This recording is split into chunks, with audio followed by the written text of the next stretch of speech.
আজকের এই ভিডিওতে আমরা বৃত্ত চ্যাপ্টার থেকে কুমিল্লা বোর্ড 2023-এ আসা একটা সিকিউ সলভ করব।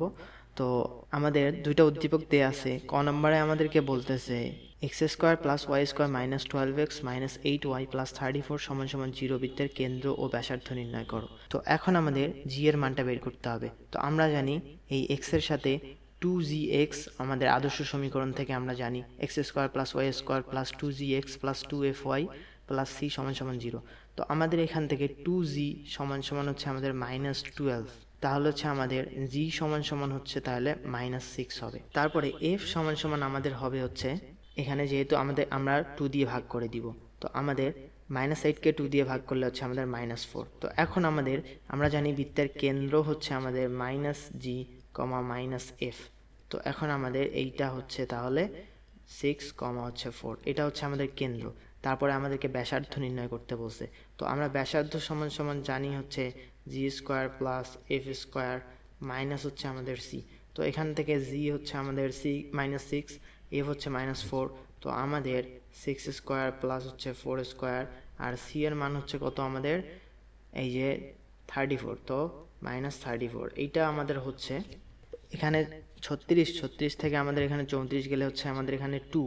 তো এখানে হচ্ছে আমাদের 16। তো √18 আমাদের এইটা হচ্ছে অ্যান্সার। এটা হচ্ছে আমাদের ব্যাসার্ধ। তারপরের প্রশ্নে আমাদেরকে বলতেছে উদ্দীপক 1-এর বৃত্তটির সমীকরণ নির্ণয় করো। তো আমাদের চিত্রটা ভালো মতো বোঝা যাচ্ছে না। এখানে আমাদের এই বৃত্তটা হচ্ছে আমাদের এই যে 0, -4 বিন্দুতে ওয়াই অক্ষকে স্পর্শ করছে, আর আমাদের এইটুক দেয়া আছে হচ্ছে আমাদের 6। তো আমাদের এখন এই বৃত্তটার সমীকরণ নির্ণয় করতে হবে। তো এখন আমাদের এইটা যদি আমাদের কেন্দ্র হয়, এইচ কমা কে যদি আমাদের কেন্দ্র হয়, আমাদের এই জ্যাটার দৈর্ঘ্য দেয়া আছে 6। তো আমরা এখান থেকে কেন্দ্র থেকে যদি আমরা এখান থেকে লম্ব টানি, তাহলে আমরা জানি একটা উপপাদ্য পড়ছিলাম যে কেন্দ্র থেকে কোনো জ্যায়ের উপর লম্ব ওই জ্যাকে সমদ্বিখণ্ডিত করে। তাহলে আমাদের এইটুক হবে হচ্ছে 3, এইটুক হচ্ছে আমাদের 3 হবে। তো এইটুক আমরা পেয়ে গেলাম। তো এখন আমরা এইটা যদি যোগ করে দেই, তাহলে আমাদের দেখো আমরা এইটা 3 পাইছি, আমাদের আর কিন্তু এটা হচ্ছে আমাদের ব্যাসার্ধ, আর এইটা আমরা পেয়ে যাব। তো এখন আমাদের এই যেহেতু স্পর্শ করছে আমাদের এই বিন্দুটাতে, তো এখন দেখো আমরা যদি এইটা এইভাবে যদি যোগ করে দিই, তাহলে আমাদের কিন্তু এই যে আমাদের কেন্দ্রের কোটিটাই কিন্তু হচ্ছে -4। তো এইটুক হচ্ছে আমাদের -4, তার মানে আমাদের এই 4 একক, তাহলে এইটুক হবে হচ্ছে আমাদের 4 হবে। তো এখন এখান থেকে আমরা কেন্দ্রটা পেয়ে গেলাম এইচ কমা এখানে -4। তো -4 হচ্ছে আমাদের কেন্দ্র, আমাদের এইচ এর মানটা বের করতে হবে। তো তার আগে আমরা এখানে 3 পাইলাম, 4 পাইলাম, আমরা ব্যাসার্ধটা কিন্তু খুব সহজেই বের করতে পারবো। তো এখন ব্যাসার্ধটা বের করার জন্য দেখো এটা আমাদের একটা কিন্তু সমকোণী ত্রিভুজ, এইটা হচ্ছে আমাদের সমকোণ। তো আমাদের অতিভুজটা হচ্ছে আমাদের 8। তো 3 স্কোয়ার প্লাস 4 স্কোয়ার, তো রুট ওভার করলে হচ্ছে আমাদের এখানে 5 হচ্ছে। তো আর সমান সমান আমরা কিন্তু পেয়ে গেলাম হচ্ছে 5, তো এই চিত্র থেকে। তো এখন আমরা কেন্দ্র জানি এইচ -4, আর ব্যাসার্ধ আমরা জানি। তো আমরা বৃত্তের ইকুয়েশন আদর্শ সমীকরণ থেকে আমরা বসাই দিচ্ছি x minus h whole square plus হচ্ছে আমাদের y minus plus 4 whole square সমান সমান আমাদের আর স্কোয়ার, তার মানে হচ্ছে 5 স্কোয়ার। তো এখন আমাদের এইচ এর মানটা নির্ণয় করাই হচ্ছে আমাদের কাজ। তো আমাদের এইচ এর মানটা নির্ণয় করার জন্য আমরা আরেকটা এই বিন্দুটা দেখো, আমাদের কিন্তু 0, -4 হচ্ছে কিন্তু আমাদের বৃত্তের ওপর একটা বিন্দু। তো আমরা 0, -4 দিয়ে এখানে যদি বসাই দেই, তাহলে আমরা এইচ এর মানটা পেয়ে যাব। তো 0, -4 বসাইলে আমাদের এখানে এইচ স্কোয়ার হচ্ছে আমাদের, এখানে 0 বসাইলে -এইচ এর উপরে স্কোয়ার, তো এইচ স্কোয়ার প্লাস হচ্ছে আমাদের এই ওয়াই এর জায়গায় আমরা -4 বসাবো, -4 প্লাস 4, তাহলে 0 হচ্ছে 0 স্কোয়ার সমান সমান 5 স্কোয়ার। তো এখান থেকে আমাদের এইচ এর মানটা হচ্ছে তাহলে কত, 5 আমরা পেয়ে গেলাম। তো এখন আমাদের বৃত্তটার ইকুয়েশন হবে হচ্ছে আমাদের x minus 5 whole square plus হচ্ছে আমাদের ওয়াই প্লাস 4 হোল স্কোয়ার সমান সমান আমাদের 25। এটাই হচ্ছে আমাদের বৃত্তটার ইকুয়েশন।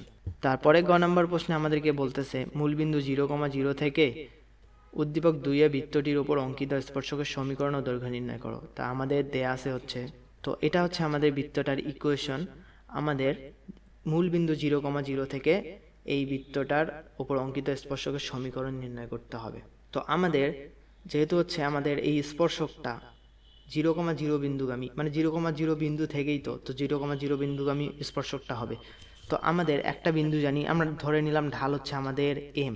তো এম ঢাল বিশিষ্ট আর একটা 0,0 বিন্দুগামী সরলরেখার ইকুয়েশন আমরা জানি হচ্ছে y ইকুয়াল টু হচ্ছে আমাদের mx। তো এখান থেকে আমরা লিখতে পারি mx মাইনাস ওয়াই সমান সমান 0। তো এখন দেখো বোঝার সুবিধার্থে আমাদের এখানে 0,0 মূল বিন্দু, এই মূল বিন্দু থেকে আমাদের এই স্পর্শকটার সমীকরণ আমরা mx মাইনাস ওয়াই সমান সমান 0 এটা পাইলাম। তো এখন আমাদের দেখো এই বৃত্তটার কেন্দ্র থেকে কিন্তু আমাদের এই স্পর্শকটার লম্ব দূরত্ব আমরা জানি ব্যাসার্ধের সমান হবে, তাহলে এই বৃত্তটাকে স্পর্শ করবে তো নাকি কোনো রেখা। তো এখন আমাদের এই কেন্দ্রটা বের করতে হবে। তো কেন্দ্রটা আমরা জানি মাইনাস জি মাইনাস এফ, তাহলে আমাদের হবে হচ্ছে এখানে দেখো আমরা -2 দিয়ে ভাগ করে দিব, এক্সের সহগটাকে -2 দিয়ে ভাগ করে দিব। তো -2 দিয়ে ভাগ করলে হচ্ছে আমাদের এখানে এক্সের সহগটাকে -2 দিয়ে ভাগ করলে হচ্ছে আমাদের -1, আর এই যে ওয়াই এর সহগটাকে -2 দিয়ে ভাগ করলে হচ্ছে আমাদের -3/2। তো আমাদের কেন্দ্র হচ্ছে -1 হচ্ছে আমাদের -3/2। তো আমরা কেন্দ্রটা পাইছি, তো আমাদের এখন ব্যাসার্ধটা নির্ণয় করতে হবে। তো ব্যাসার্ধ সমান সমান আমরা জানি হচ্ছে G square plus F square, তার মানে হচ্ছে 1 স্কোয়ার প্লাস হচ্ছে আমাদের এই যে 3/2 স্কোয়ার, তার মানে হচ্ছে 9/4 মাইনাস হচ্ছে আমাদের সি, মাইনাস হচ্ছে আমাদের এই যে 1। তো এখান থেকে আমাদের আবার এই যে 3/2 হচ্ছে আমাদের এই ব্যাসার্ধ। তো আমরা ব্যাসার্ধ পাইলাম, কেন্দ্র পাইছি। তো এই কেন্দ্র থেকে -1, -3/2 থেকে এই কেন্দ্র থেকে আমাদের এই স্পর্শকটার লম্ব দূরত্ব আর হবে। তো আমরা জানি কোনো একটা বিন্দু থেকে কোনো সরলরেখার লম্ব দূরত্ব বের করার জন্য আমরা ওই বিন্দুটা দিয়ে সিদ্ধ করে দেই, আর নিচে আমরা এই যে এক্স এর সহগ আর ওয়াই এর সহগ স্কোয়ার করে যোগ করি। তো আমাদের হবে হচ্ছে এখানে আমরা লিখতেছি, তো আমরা এখানে -1 দিয়ে বসাই দিলে হচ্ছে আমাদের -m, আর -3/2 এখানে বসাই দিলে মাইনাস মাইনাসে প্লাস 3/2। তো এটা মডুলাস আর ডিভাইডেড বাই হচ্ছে আমাদের কত, এই যে এক্স এর সহগ হচ্ছে এম স্কোয়ার প্লাস হচ্ছে ওয়াই এর সহগ হচ্ছে আমাদের 1 স্কোয়ার। তো সমান সমান আমাদের আর সমান সমান আমাদের 3/2। তো এখন আমাদের এইটাকে ওদিক নিয়ে যে আমরা স্কোয়ার করে দিব, তাহলে হচ্ছে আমাদের 3/2 মাইনাস এম হোল স্কোয়ার সমান সমান আমাদের হবে হচ্ছে 9/4 এম স্কোয়ার প্লাস হচ্ছে আমাদের 1। তো এইটা হবে। তো এখান থেকে আমাদের করলে হচ্ছে 9/4 মাইনাস হচ্ছে আমাদের 3m প্লাস হচ্ছে আমাদের m স্কোয়ার সমান সমান আমাদের হবে হচ্ছে 9/4 m স্কোয়ার প্লাস হচ্ছে আমাদের 9/4 সমান। তো এইটা, তো এখান থেকে 9/4 গেল আমাদের। এখান থেকে হচ্ছে আমরা যদি 4 দিয়ে গুণ করে দেই তাহলে আমাদের হচ্ছে এখানে 9 আর 4 হচ্ছে আমাদের 13 m স্কোয়ার মাইনাস হচ্ছে আমাদের এখানে 12m সমান সমান 0। তো এখন এখান থেকে আমাদের এমটাকে কমন নিলে হচ্ছে 13m মাইনাস হচ্ছে আমাদের 12 সমান সমান 0। তো একবার আমাদের m সমান সমান হচ্ছে 0 আর একবার m সমান সমান হবে হচ্ছে আমাদের 12/13। তো এখন আমাদের m এর মানটা এখানে বসাই দিলেই হচ্ছে আমরা ইকুয়েশনটা পেয়ে যাব। তো একটা m এর মান m সমান সমান 0 বসাইলে হচ্ছে আমাদের y সমান সমান 0, তার মানে x অক্ষটাও আমাদের একটা স্পর্শক হবে, এই বৃত্তটার x অক্ষটাও একটা স্পর্শক হবে। আর 12/13 হচ্ছে আমাদের এটা আরেকটা m এর মান এখানে বসাই দিলে আরেকটা স্পর্শক হবে। তারপরে আমাদেরকে বলতেছে এই 0,0 বিন্দু থেকে আমাদের স্পর্শকটার দৈর্ঘ্য নির্ণয় করতে হবে।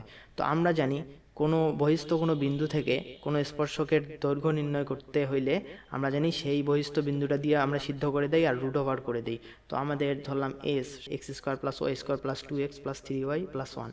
তো এইটাকে আমরা 0 দিয়ে সিদ্ধ করে দিয়ে আমরা রুট ওভার করলেই আমাদের স্পর্শকটার দৈর্ঘ্য পেয়ে যাব। তো এটাকে 0 দিয়ে করলে হচ্ছে আমাদের এটা 0, এটা 0, এটা 0, এটাও 0, তো আমাদের শুধু 1 থাকতেছে। তো স্পর্শকটার দৈর্ঘ্য হচ্ছে আমাদের 1 একক। তো আমাদের এটাই হচ্ছে অ্যান্সার। তো আশা করি ম্যাথটা সবাই ভালোভাবে বুঝেছো এবং এনজয় করেছো। তো ভিডিওটা যদি ভালো লেগে থাকে লাইক, কমেন্ট আর সাবস্ক্রাইব করবা, আর ভিডিওগুলো বন্ধুদের সাথে শেয়ার করবা। সবাইকে আসসালামু আলাইকুম।